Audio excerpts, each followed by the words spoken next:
Сапар алыс болған соң ба, қасымдағы елуді еңсерген екі келіншек әңгіменің түбін түсіріп айтып келе жатыр. Құрдас болған соң ба, әңгімеміз бірден жарасып кетті дейді әкем.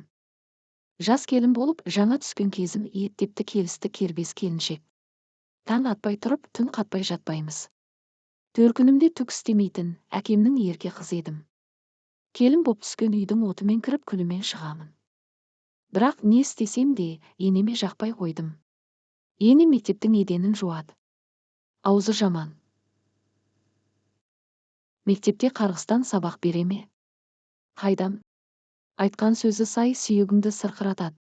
4 жылда тілімді шығарды. Біздің үйдің адамы атам. Мінезге бай, өте сабырлы адам. Аузынан айналайыны түспейді. Енемнен көрген қорлықты, атамнан көрген қамқорлық жуып кетеді көп жағдайда. Біздің жанұя болып қалғанымыз мың болғыр атамның арқасы. Енеммен болған кезекті ұрыстан кейін үйіме кетпесіме болмады. Кім қайтып келмей жатыр, ажырасып төркінімде тұрам деп шештім. 2 баламды алып, ентігіп аялдамаға жетсем ауданға қатынайтын автобус әлі келмепті. 2 көзімнен сорам ағып, ебіл-дебіл болып жылап тұрсам артымнан атам келіп тұр, аялдамаға. Ауданнан келген автобусқа амал жоқ, бірге міндік. Атамда үн жоқ. Мен де үнсіз. Бір немересін көтеріп, біреуін жетектеп артымнан еріп келе жатыр. Біздің үйге де жеттік. Құдам келді деп әкем қой сойып арқа-жарқа. 2 құда бір-біріне шерін тарқатып жатыр. Қастарынан өткен болып, атамның аузын аңдимын. Атам үйде болған оқиға жайында ләм-лим демейді. Үйдегілер де еш нәрсе сезбеді. Қызым менің қатыныммен ұрысып қайтып келді үйімізге деген әңгіме мүлде жоқ. Құдды бір құдасын іздеп қыдырып келген қонақ құсап атам отыр. Үйде қонақ болып 3 күн түнедік. 4-ші күні ұялғаннан қой ата ұятты, өзіміздің үйге қайтайық деппін.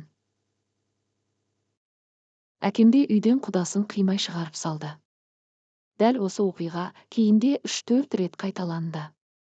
Содан мен төркінімнен ұялғаннан үйге мүлдем бармайтын болдым. Сөйтіп жүріп 7 бала туыппын. Шұбырған баламен кейін қайдағы төркін. Бәрі көрген түстей өте шықты. Менің жанұямды сақтап қалған айналайын, иманды болғыр атам деп әлгі келіншек көзіне жас алды. Сенің атаң болса, мен енемнің арқасында үй болдым деп келесі көрші келіншек әңгімені қыздырып одан әрі жалғады. Күйеуіммен Алматыда таныстық. Мен қолынан түк келмейтін қаланың қызымын. Ол болса аңғал ауылдың баласы. Үйленген соң ауылда ата-енемізбен бірге тұрдық. 4 қайным, 2 кішкентай қайынсіңлім бар. Атамыз сол совхоздың директоры. Басшы болғасын ба, тамақты талғап жейтін өте кірпияз кісі. Ет жеңді атама, аптасына 2 рет ет асамыз. Туғанымнан қамыр жайып көрмеген маған, жұқа қылып жаю арман. Жайған қамырым өмірі қалың болып шығады. Атам қамыр жақсы көреді. Жас келінге қамыр жаюды үйретпедің деп атам әдейі бүкіл қамырды енемнің алдына асырады.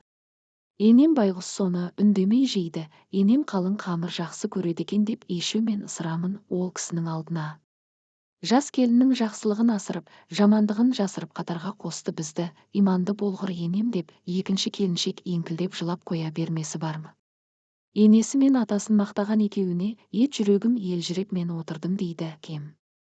Қазір жастардың арасында ажырасу ұлғайып барады. Негізінде бұл мемлекетке үлкен проблема. Құдайынан безген біреу болмаса, келген жас келіннен бірден бәле шыға қоймайды. Бәле енеде. Ененің жүрегі етегіндей кең болса, бүгінде көп жастың шаңырағы шайқалмас еді деп ойлаймын. Баласындай қызбен бақталасып бақыт іздеген, баласының басындағы бағын тайдырады. Мейірім көрсетпеген, мейірім көрмейді. Жас келінге қаттырақ қарағаны, ширатып бір алайын деген шығар деген ойда айтылуы мүмкін.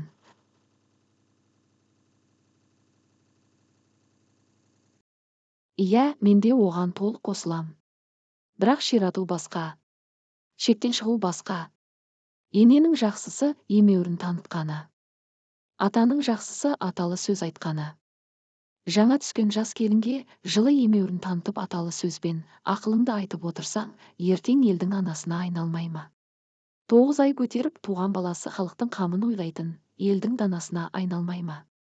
Қайдан білесің, домалақ ана да ұлжан мен зереде үйіңде жүрген шығар.